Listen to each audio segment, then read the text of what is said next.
Hi, cats.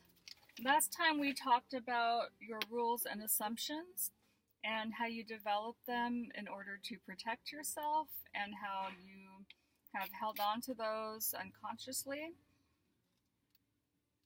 And now we're going to talk about how those same rules and assumptions guide our behavior. The result of having these rules and assumptions is that they will guide your behavior. Makes sense, right? What you do on a day-to-day basis is largely determined by what rules for living you have. Makes sense, doesn't it? So depending on your rules, you will try very hard to do everything perfectly. Okay, so this is just a few examples, so you can apply it to yourself if these are what your own rules have dictated, but everyone's list is going to be different. Do everything perfectly, avoid getting too close to people, restrict your food intake, and exercise vigorously to stay slim. Do what it takes to please people.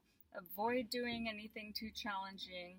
Avoid doing things you've never done before, and the list can go on. So, how do these things protect us?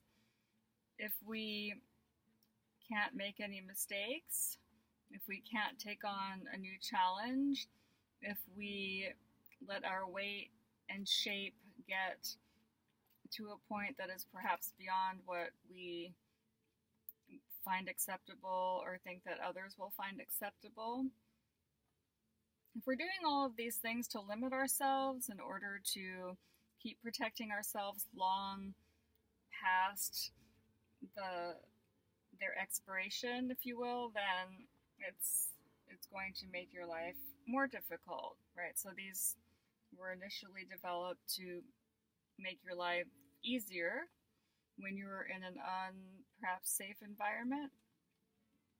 But now that you're older and you can think differently and come up with different explanations for things, you don't need to hold on to these rules that can be really destructive, especially if it's going to be like an eating disorder. You know, some of these things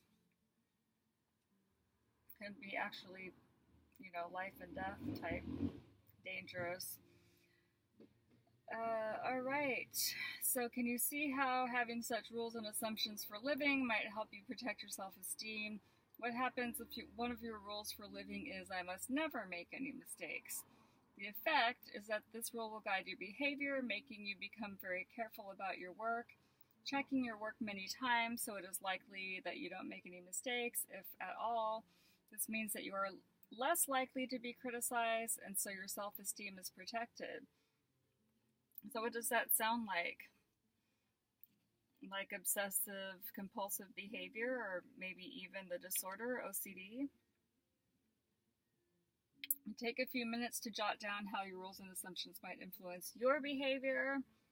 So you have the list from before about your rules and about your assumptions that follow those rules.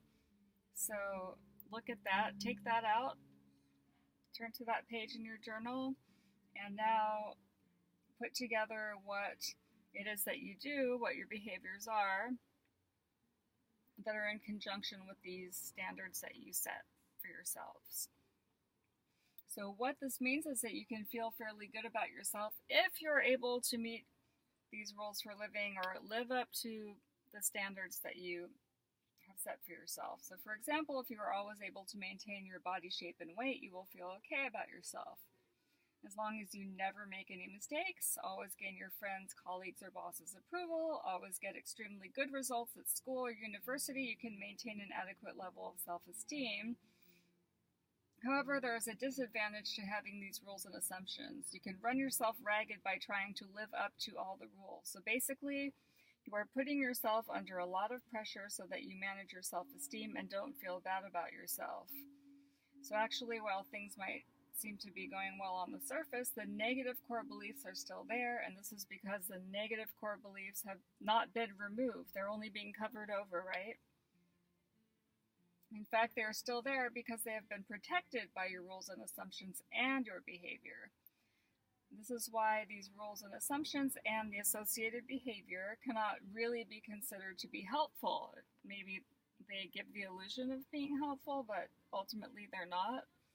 because they serve to keep the negative core beliefs alive, as it were. So at this point in time, if you have been able to live up to your rules, you may be feeling fine, but the low self-esteem lies dormant. So if you've ever had something like an eating disorder or OCD, the compulsions are there to help you feel okay on the surface. So you're doing these actions to keep things at bay momentarily, but what's underneath is the problem. It's kind of a beast that gets out of control, and you're suppressing it with all of these behaviors that go along with these different standards that you set for yourselves when they were beneficial, because at one time they protected you, but now they don't. And being a people pleaser, it might sound good. It might sound like, oh yeah, I care about others, so being a people pleaser is actually a good thing. But really, in the long run, if it's at the expense of your own self-esteem, that can breed a lot of codependent behavior and set yourself up for some damaging relationships in the future. Okay, so please make your list. I will see you next time.